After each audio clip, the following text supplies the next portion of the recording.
Hey guys, it's me CriticalCubing. Long time no see. I hope you're all doing well, and a very late Merry Christmas and a Happy New Year to you. End of the year is usually hectic, and this year was especially hectic for me due to various reasons, and due to that I couldn't upload any videos during the last week of December, and this video was priorly planned to come up in the first week of January. Alas, I was late yet again, and I'm uploading it now. But with this video, I will just sort of talk about why I haven't been uploading videos lately and what I plan on doing for this year, and just random stuff related to cubing. So listen to this like an audiobook, otherwise you can enjoy the gameplay too. The game is Dishonored, a game I really liked playing, and I try to do some creative stuff for this in-game mission, which I am quite fond of. Back when I switched to Rue, there was a pattern in my behavior, which was being bored with cubing, and one of the reasons I switched to Rue was because it would keep boredom at bay for a longer time, and I was able to continue cubing. Before becoming inactive, some people mentioned that I seemed bored, which was true. The boredom visited me again the previous year, and I simply lost all motivation for cubing. I became like Alexander Lau, i.e. I was inactive and didn't practice. I personally don't really believe in the concept of motivation. Rather, I believe that a person should have a reason for doing whatever they do, and this reason will help propel discipline, which will allow us to work. I lost my reason for cubing, thus giving in to stagnation. Nietzsche had said that he who has a why to live for can bear almost anyhow. I would have to agree. My Rue journey became a success because I had reason to embark on the journey, and the reason kept me disciplined on the endeavor. When I lost the reason, the journey came to a standstill, and since it is pointless to beat a dead horse, I gave up. It has been a long time, probably like a year or maybe more, since I had a proper practice session. I probably have got a bit slower, may have forgotten an alg or two, and probably have diminished look ahead and TPS skills. These are not really problematic, since once I start practicing, these skills can be built again without tremendous difficulty, as I was already decently good at it. But the main problem is finding the reason which will rekindle my discipline and help me resume cubing and my content creation activity. As much as I want to say I have found the reason, I'd be lying. I was going through my files on my hard disk and I found a text file with video ideas that I had planned but never got around to creating, let alone uploading.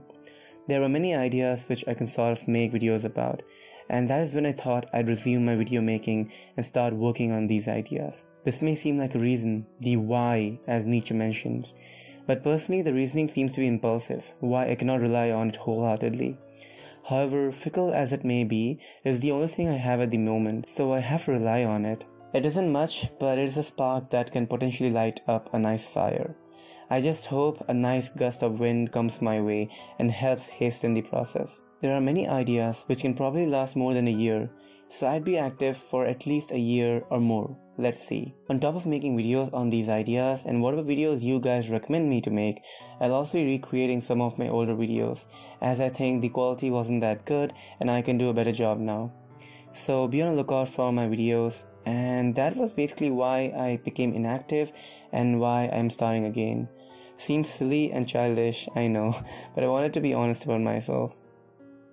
As for Rue, there are plenty of areas I can improve upon. Before being inactive, I had changed my LSC style yet again, so I can have fluid LSC for OH solving, and I'll have to practice it for 2H solving as well and get better at it, as I use a different style for 2H and OH, and it will be better to use one single style instead of switching between OH and 2H LSC. Apart from that, I also changed my recognition method for misoriented centers, which is another thing I will be making a video about.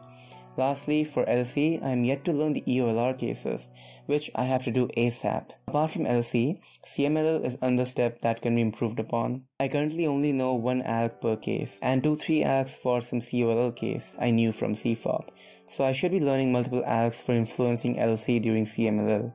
Also will need to practice CMLL prediction when transitioning from second block.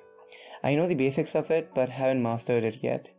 LC prediction is another area I can improve upon, so I know the LC case before starting CMLL. Getting better at these things will completely eliminate pauses during the last 10 pieces solving, and give an overall smoother and fluid motion to the solves. For block building, there isn't much, but I have to practice efficiency with the block trainer, since my efficiency will be rusty. And apart from that, just basically practice look ahead and DPS. Nothing much to do for blocks. Most of it will improve as I start practicing again. The main improvement in Rue for me will come from the later steps of the method, since when I started Rue, block building was new to me and I gave emphasis on block building over CMLL and LC, why I have to give emphasis on CMLL and LC now.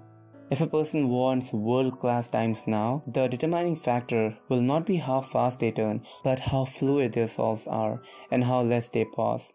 Why I will have to change my practice style, and instead of focusing on fast times, I will focus on my solves being like water flowing from a vessel, fluid and smooth. The main pause in Rue comes during CMLL when we end second block. Eliminating this pause is crucial in being faster and achieving sub 6 global average.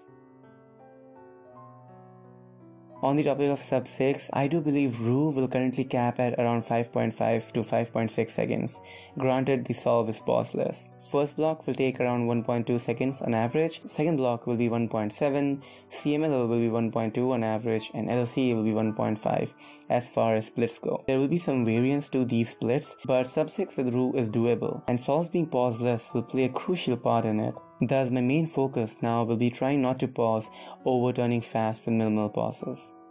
Also, during my absence, the 3x3 world record single seems to have been broken, and now it's 3.47, which is quite a big jump from the previous record of 4.22 made by Felix. And I was honestly surprised since this was unexpected. I expected the single to be broken at a snail's pace, slowly nearing the 4-second mark until someone comes and gets a sub 4. Never did I expect the first sub 4 also to be a sub 3.5. It's a huge milestone for the speed solving community. Reminds me of the 7.08 world record set like a decade ago by Eric.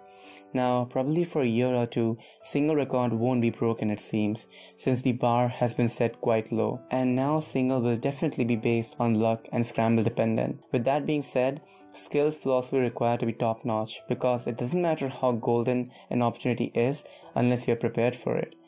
So now we enter a new era of cubing, where if you imagine cubing to be an RPG game, all the skills in the skill tree will need to be maxed out for even having a chance at breaking records.